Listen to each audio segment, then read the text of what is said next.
Welcome back to the Homeschool Advantage podcast. I'm your host, Bex Buzzy. Today's guest is Marisa Donnelly. She is the founder of Donnelly's Daily Apple, a tutoring and flexible learning company, website, educational resource platform, and collaborative network for teachers, students, and home programs. She is also the founder and CEO of Be a Light Collective, a virtual and San Diego-based writing, editing, and content creation services business with an emphasis on individualized, relationship-focused coaching. She created these platforms because she is fiercely dedicated to building learning experiences and programs that are student-centered and continually growing to meet the needs of the ever-changing educational climate, especially for those who are learning in the traditional settings. In 2020, in the heart of a global crisis, she launched a full-time 5th and 6th grade homeschool program to support her son and other students in the San Diego area. This inspired Marisa to build flexible learning opportunities, a small group homeschool cohort, and tutoring options in order to provide a comprehensive and effective education, both in person and virtual, for every learner. In this episode, we talk about how she aims to provide a comprehensive and effective education to support her son and other students. Also, how she created a flexible program for children with different learning styles. And lastly, how homeschooling, it just doesn't have to be scary. And individualized education is possible and honestly a byproduct of homeschooling. So go grab your coffee, go grab your tea and a pen and paper because you're not going to want to miss what Marisa has to say. Let's get into the podcast. Say hello to our guests and tell us, what is a fun fact about your industry that will really surprise our listeners? Hi, well, first, thank you so much for having me. My name is Marisa Donnelly. I am the founder of Donnelly's Daily Apple, which is an education services business. And fun fact about me is that I actually started a homeschool in the heart of COVID. I have a stepson who at the time was in 5th grade. And when school shut down, we were just floundering. It was so difficult to figure out how to catch him up, how to figure out what was going on. And, the world in general was crazy at that time. But the seed of homeschooling was planted during that craziness, and I realized just how important it is to individualize education. My stepson has dyslexia, and the biggest struggle that we had when everything shut down was everything was online and everything was fast paced. And every time he did connect with his class, it was fast paced reading games. And I'm like, this is just not going to work. So long story short, I decided I would homeschool him. And then I had a couple of friends and just local communities, or local community members, families that were like, hey, would you mind homeschooling my kid too? And before I knew it, I had 8 middle schoolers in my house in the heart of the pandemic. It was crazy, but it was super rewarding. It was an incredible experience for me. I'm a teacher, and at the time of COVID, I was doing some tutoring here and there, but it really wasn't my huge focus. And then I just had a complete career pivot, and it threw me into this world of homeschooling, not only for my son, but now I actually have a group of kinder through 2nd graders, soon to be kinder through 3rd graders that I work with. And it just kind of really lit this passion on fire for individualizing education and just really helping kids figure out how they learn best and how we can change education to be more purposeful in that way. I agree with you. Education needs like an overhaul. It just needs to completely change because there's just so many different ways of learning and styles of learning. And now that as we look at the last 50 years, like just restrictions on kids are actually so very different now. Like there's barely any restrictions on kids. So it's like they're a little bit more free. They're actually not, they're a lot more freer than they used to be. So they have different questions, they have different desires, they have different thoughts, and they're able to vocalize and verbalize those things. So it's really a way different like educational like environment that we're living in, and it doesn't match anymore like schooling of 100 years ago. It just doesn't Mm-hmm. fit what's happening right now. And I agree with you. Like a lot of times schools are like, oh, we have an individualized education plan, but it's impossible. Like all they really do is just like change their seat, don't give them as many questions, like just rephrase the question for them so that they can understand it. I'm like, that's not individualized learning. That's modifications. Like, you know what I mean? Like Sure. it's not an Hmm. individualized learning plan. Individualized learning plan is when that child is able to literally learn the way they can only. And it's not just techniques, it's really, for me, here's my best way of explaining it. Like it wouldn't have mattered how many techniques people would have used for me to learn history when I was growing up. I never would have learned history the way they were teaching. It didn't matter how many techniques, it never would have helped. I For learned sure. I learned history when I went to college, and I learned it through art. Like literally learned all my history in art history. And I didn't learn it traditionally. I learned it through like, oh, they did this kind of painting during this time. And that is the person that was in, this was the president, or this was the king, or this was the economy at the time. So that's really individualized. So I love what you're doing, that you're being so intentional. And I think it's really cool because you actually said that the focus of your work is intuitive design. And it's pretty obvious that you were in tune with your stepson's needs, and you were able to like pivot and do all the things that were necessary to support his education. And I love the fact that like organically parents were noticing that, and they're like, hey, can you homeschool my kid? So Yeah. that's kind of a great serendipity, right? Like you didn't even Hmm. realize you were going to have a business. Yeah. I totally didn't. When I started, it was really just to help him. And I think my biggest concern, not only being a teacher, but just a parent, was exactly what you were saying. Like there's no amount of, in my opinion, no amount of accommodation or modification that works when it's not when the child's not able to engage in a certain way. And there was so much of where he was at that certain time in his life where it was like, we'll just have this read to him and we'll just do X, Y, and Z, and well-meaning things, but the underlying issue was like, well, I want him to learn to read. I want him to learn to be able to do these things. And it's just not going to happen when we're on a screen and you're having a speed reading game where he has to be the quickest to read. I mean, it was just impossible. So it just really made me think about like, what does education look like for him? And I just wanted something that was as much of a normal experience during a pandemic as I could, that in-person learning, but being able to slow down where necessary and change things where necessary, and movement, and working with the different learning systems. And yeah, it really unfolded to other parents being like, oh, this is what we're looking for. And you know as I got into it, I mean, like you said, my goal was not to start a business, but when it kind of unfolded that way, it just kept, it made me realize I could keep shifting for each child. And, oh, this one learns visually, so let me incorporate this. Oh, this kid needs to move a lot. Let me do this. Oh, this one is struggling with this. Let's slow this down and, put him with her in this small group. So, yeah, it was a very wonderful unfolding. And it's honestly, I think, made my view of education changed so much. And that's where the intuitive design kind of concept came in. Because as I recreated from a middle school to my kinder through third micro school that I have right now, it just became like, as I, meet these new students and their families, just learning what works and kind of pivoting and recreating.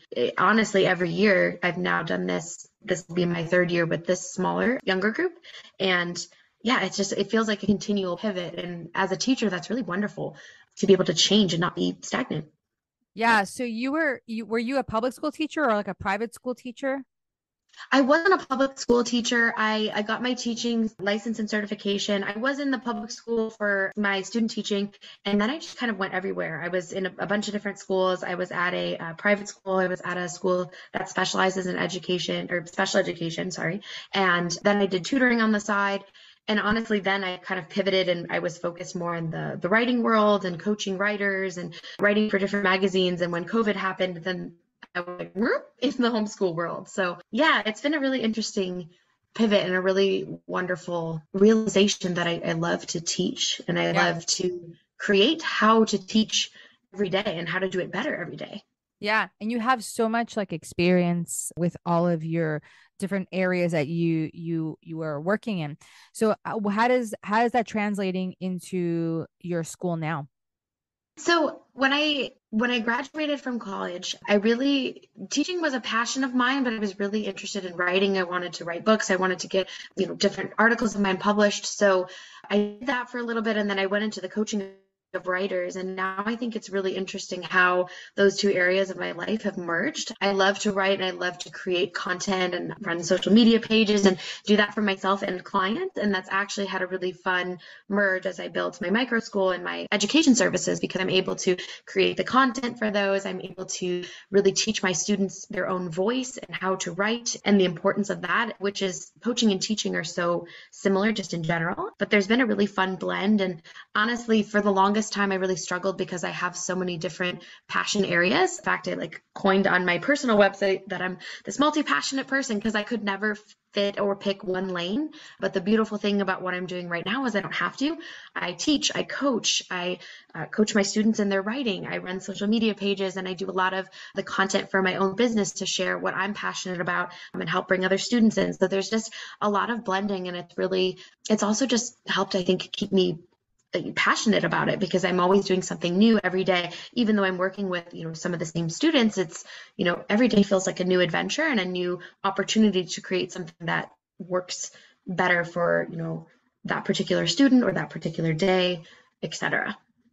Yeah, you have a really cool Instagram page. I love the way you have everything set up and everything. Yeah, you kind of do what I do. Like only thing is you use pictures of yourself. I don't. I just use my I use my podcast, but you do the every other. I remember trying to figure out how to even do it. I was like, how am I gonna do every other? Oh my God, it's gonna be so difficult. All like the scheduling and it works. And then, yeah, but you have really nice, just it's very clean and really, really pretty. With that, so do you focus in on writing? Like, is that like the area that you're able to, I guess, enhance almost like an enhancement for like their education? Yes and no. Over COVID, while running this homeschool, I actually went back to school to get my master's in reading education. I felt that, having a son with dyslexia, I really wanted to learn more about how I could help him and other students that struggled. So I would say like English and reading are definitely my focus areas, but being able to teach the younger students now, I get to actually do all of the subject areas. But I think the coaching and the writing has definitely created more of an importance for me now, especially working with this younger age group. When I ran my school the first year and it was a middle school, I was really trying to help those students find their voice, really level up in their reading and their writing just so they could be more prepared. It was a 5-6, fifth and sixth grade. So just to prepare them for, some of them are returning back to the public school. Some, like my son, were just going in a different direction. So I really wanted to prepare them with writing and reading for middle school, high school, etc. But now with my younger students, it's the foundations for learning in life, teaching them, the vowel sounds and that phonemic awareness and the phonics and those building blocks that they're going to use in every grade level for the rest of their lives. So really trying to build that solid foundation for reading, for spelling, for writing, and using kind of some of the things that I've learned along the way, not only in getting my master's, but just in my personal writing experience, things that I've struggled with, other students that I've worked with, and kind of bringing that all together to make that a big focus. And then the coaching too, I feel like coaching is very collaborative. And so even though I'm working with really young students, I try to have that coaching model to get them invested and involved in what they're doing, and even building that ownership and that involvement early. I have some 5-year-old students, and Oh, wow. just trying to teach them, the accountability and the excitement about their learning of like, look what you did. Let's look back, at this worksheet and look where you struggled and look at where you are now. Or, just creating opportunities for them to see their progress and be invested in their learning. And also in my classroom, helping students learn how to teach other students. That's been a big element of how I bring coaching into the classroom. And I've really seen amazing progress where students who have struggled with a certain concept master it, and then they're able to teach another student. And it just really creates such a beautiful like synchrony in the classroom, if you will. Nice. And you also have your own podcast too, right? I do. So if I wasn't doing enough things already, that's kind of like a sidebar, but I started that I think back in like 2017, just for fun with a friend, just wanting to create more opportunities to be vulnerable. I find so much value in that as a writer, and I Yeah. wanted to challenge myself to do more of that speaking wise. It's kind of gone on and off. I took a leave of absence, if you will, over COVID just because I had so much going on. Sure. But it's something that my goal in 2024 definitely, but I was hoping to have a push this summer, but in 2024 to kind of get back into it and really start sharing more and getting more people to share their stories, because a lot of the success of it was people being very vulnerable and sharing some very personal experiences and situations from their lives that it really inspired other people. So my goal would be to get back into that. That's awesome. Wow, you're just doing so much. Like I think it's amazing. Like I don't even want to say like so much. It's like you're doing a lot of great things. Thank you. So, yeah, fantastic. So, how can our listeners connect with you and, get in contact with you and start maybe even potentially get into your school, or do you have an online option, or is it just like only in person? So I'm located in San Diego, California. I do offer online services. Right now, I don't have any students enrolled in my micro school that are online, but that is definitely a possibility. I do offer one-on-one learning online. So I have some students who are remote or who are traveling around, and I connect with them online. But in the San Diego area is where I actually host the micro school and the in-person classes and one-on-one learning and tutoring and all of that. To connect with all of that, it's DonnellyDailyApple.com. Donnelly is spelled Donnelly. And otherwise, you can find me if you just Google Marisa Donnelly. I like to say it's Marisa with one R, one S, Donnelly, two N's, two L's.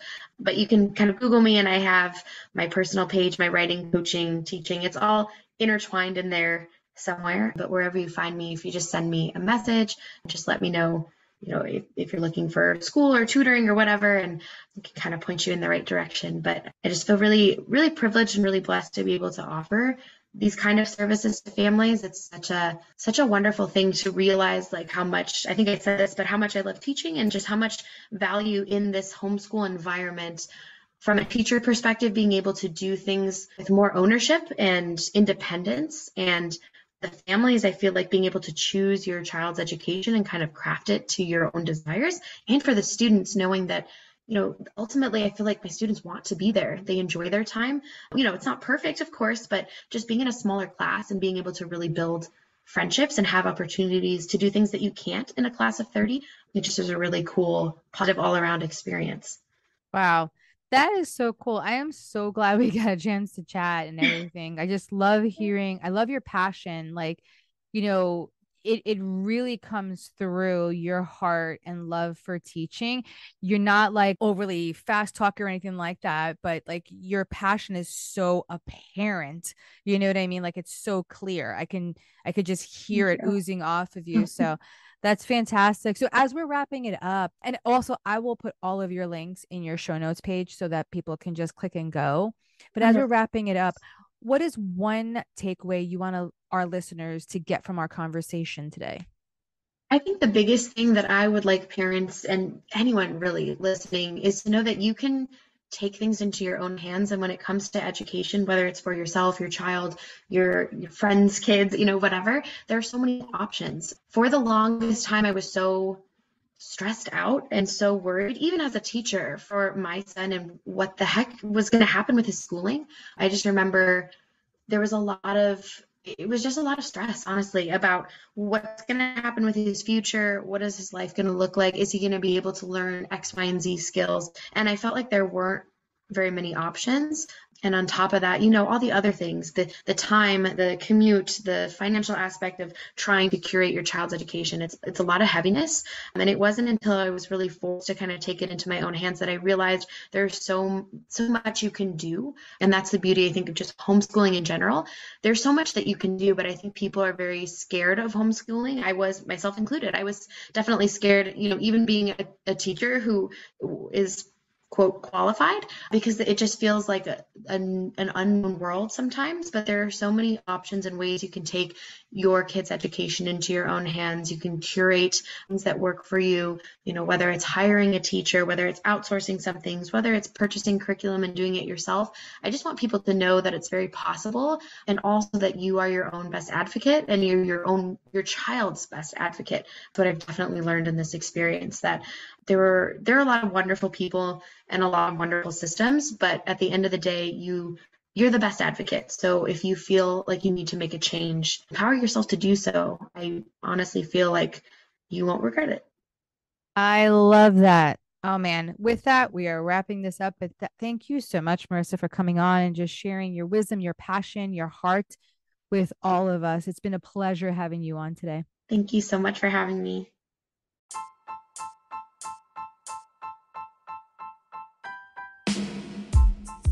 If you love the conversations we're having here on the Homeschool Advantage podcast, follow or subscribe our podcast to stay in the loop and never miss this amazing content. And please highly consider taking a minute to leave a positive rating and review to help others like you discover this show. See you next time.